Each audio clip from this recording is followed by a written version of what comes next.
Welcome back to the Learning Reinvented Podcast, brought to you by myself, James Poletyllo. And Katie Godden from The Learning Effect.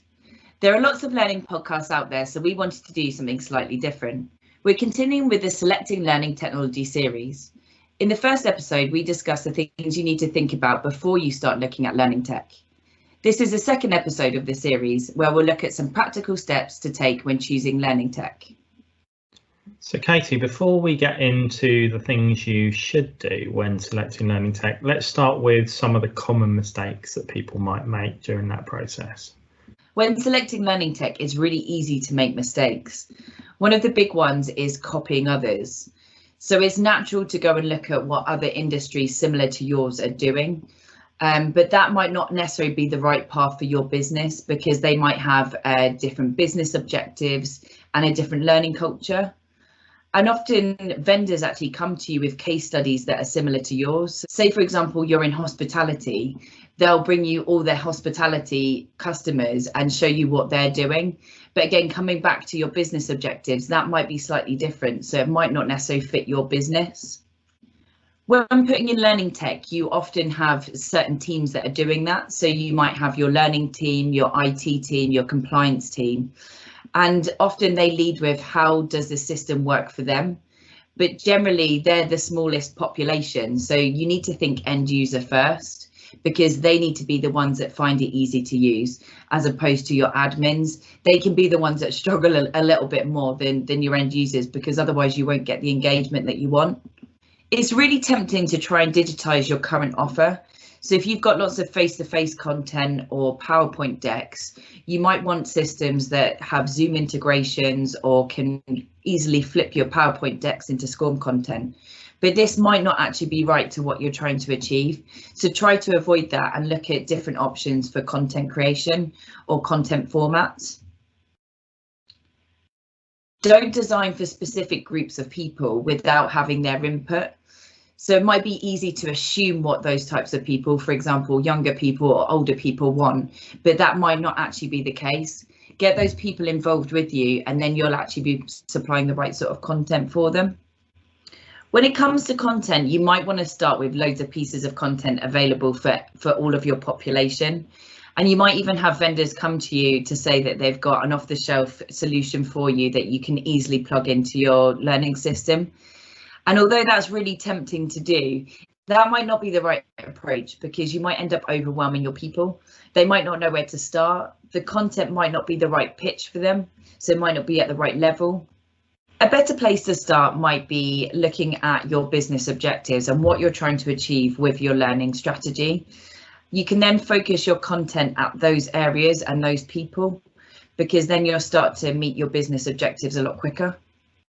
I think that's a really great point, Katie, because it's so tempting when you're putting in learning systems just to put in loads of content, and that creates pressure on everyone. It creates pressure on your budget, on your learning team to get lots of content in, and your end users. And sometimes just taking that step back and following your business plan can really help.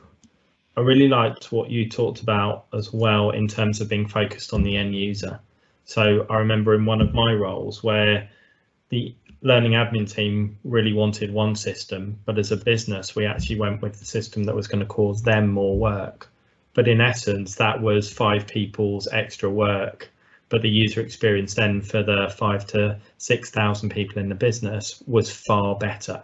So I think you've got to follow what's right for your business, not necessarily what's right always for the individual stakeholders in the project, but you've got to look at the bigger picture. So we started with the common mistakes you might make when selecting learning technology. So let's move on now to look at the steps you will take to make the right decisions for you and your business. So you're going to go through a process of your starting point, having your purpose set, which we talked about earlier in the podcast and on our last episode. And from there, you then want to be able to navigate the thousands of different providers out there to get down to your perfect system or number of systems that are going to work for you and your business. So to start that process, people are going to want to know, how do I narrow that 1,000 down? So an obvious starting point might be to go out there and look at comparison sites or start to read reviews that people have put online. But just as some of the points you raised before, Katie, those reviews are not always going to be helpful, because it's slightly different to maybe a TripAdvisor or Airbnb, where a B&B or a hotel room are quite standard things that you can understand, and you can understand whether you want to be in the city or have a swimming pool. But when you get down to learning tech, there can be hundreds and hundreds of different features that aren't common to understand and can be quite jargonistic and mean very different things to different people. But going through those lists, it can cause more confusion than it's worth. One thing we've seen a lot in our work with customers is someone will go and find a list of criteria online, often from one of those comparison sites, and they will just put that straight into their criteria. So you'll have a list of 100 criteria that must be met for the business. And when you start to speak to the business and go, why have you got that particular criteria in, they can't necessarily answer the question. And I think that's what makes it such a confusing place to be, that there's so many different features and functionality that aren't readily understood by everyone. Trying to look for something that will match all of those is not a great place to start. What we'd recommend is going back to what you're trying to achieve. So for each of those businesses, it will be 3 or 4 core things that are critical to the success of their business, whether that is the ability to onboard people into the business quicker, whether it is for people to be able to collaborate and share knowledge, whether it's be able to ensure compliance and safety of your teams, whether it's about driving sales in a particular area. And if you pull back to those things that's going to be really critical to your business and you need to be able to enable, those are the things you should lead with when you're starting to think about which learning tech you're looking for. So rather than lead with features, talk about the outcomes that you as a business need. And then you can start to look at which of those tools out there really deliver those outcomes and benefits. Also, when looking at the market, it's important to remain quietly cynical about what you're seeing. So I think looking at each solution, try to understand what it is they've really achieved. So many vendors will put out there and talk about amazing results, but their results may not be linked back to business performance. They're often about, we had 3,000 people log into the system in our first week, or we've got hundreds of daily users. If that's not going to drive what you actually want to achieve as a business, are those the things you should be looking for? Also, it may not be that any one system is completely perfect for you. So beware of anything that does sound too good to be true. And we'll talk in a little bit about how you do actually approach those vendors to make sure that you are getting the right choice. The other thing that Katie touched upon earlier is ensuring that you involve everyone that should be involved across the business, because you are not a learning team putting in a bit of learning technology that is for you. This is for your business, for your end users, for your learners, for your employees, or whoever that happens to be.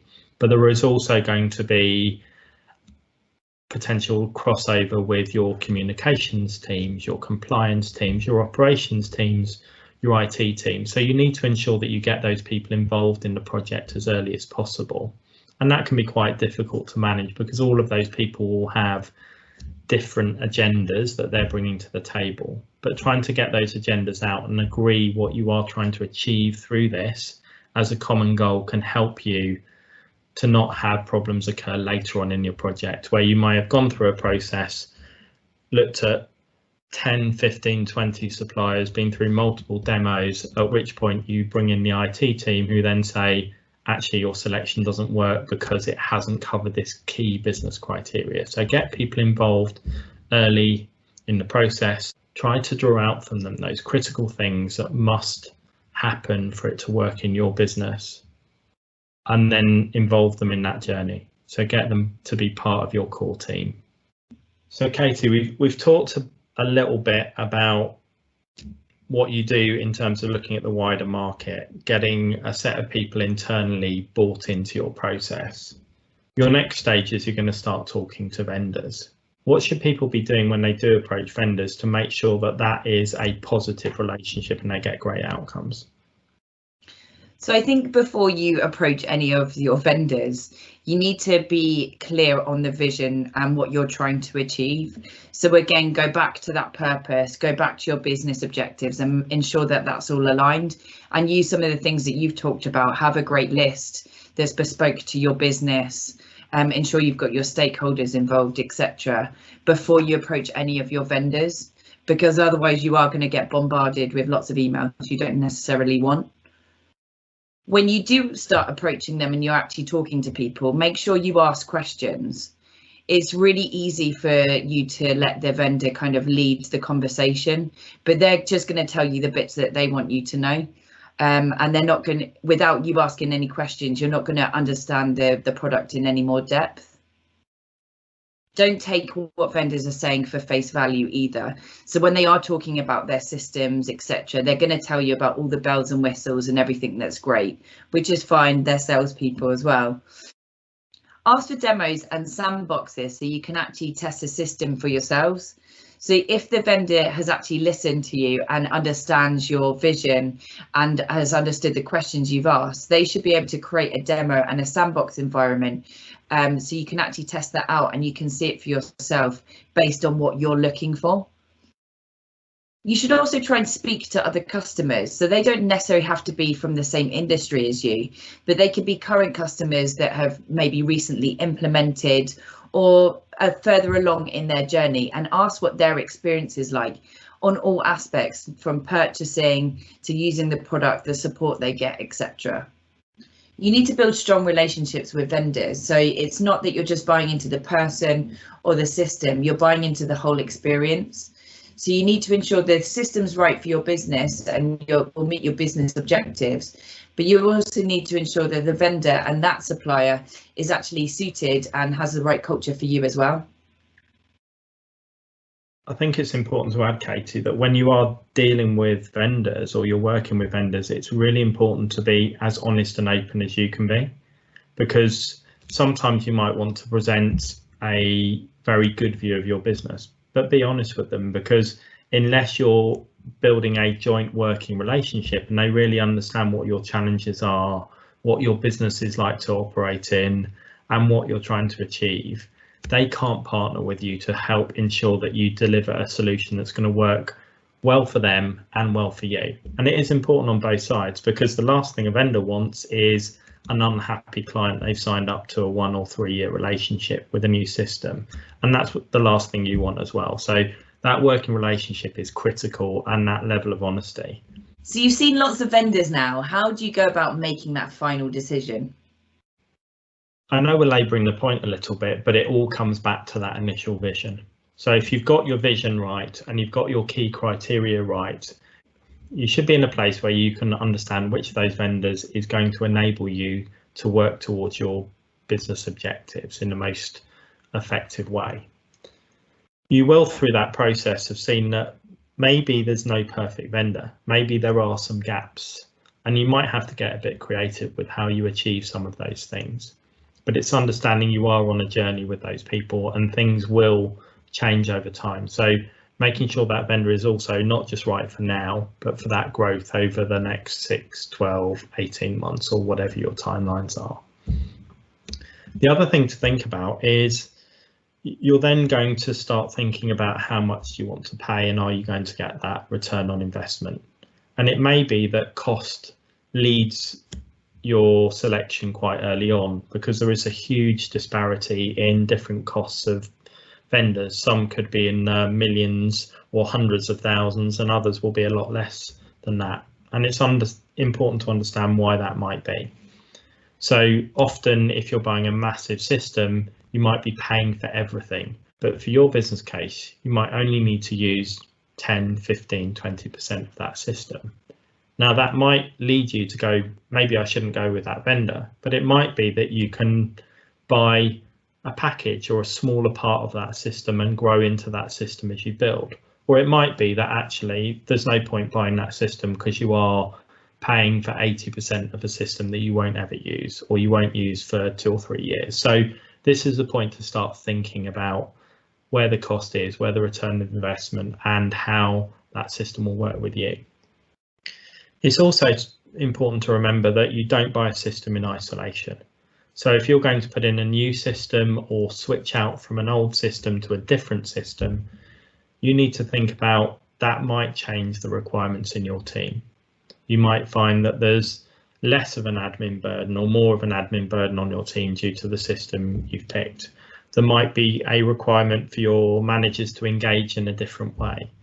And you need to think about how that system will be fully embedded into your business. And are you creating costs that you don't see or challenges with buy-in that you don't see beyond the implementation of the system? Another important thing we've seen on projects we've supported with and run when we were in-house was that you can go in and find organisations bought a new system to replace 2 or 3 other systems, but you go back in a couple of years later and they, rather than go from 3 systems to 1, they've now gone from the original 3 systems plus a new system because they've never quite made the transition across. And that's part of your role in terms of driving that through, is having not just an initial launch project, but an ongoing project and strategy to ensure that you are continually driving that improvement, consolidating systems as you go, improving your business performance and improving the user experience as well. So to summarise, we've looked at the things you should and shouldn't do when you're selecting your learning tech, from talking to vendors to actually getting to the point to implement. In the next episode, we'll be looking at how you can implement your learning tech in a bit more detail. Thank you for listening to this episode of the Learning Reinvented podcast. We hope you enjoyed it. You can register to join the Learning Effect community. The link to do so is in the show notes below. If you've not already done so, please follow our podcast. And if the Learning Effect can help you and your organisation, please do get in touch. You can find both James and Katie on LinkedIn, and our contact details are in the show notes below.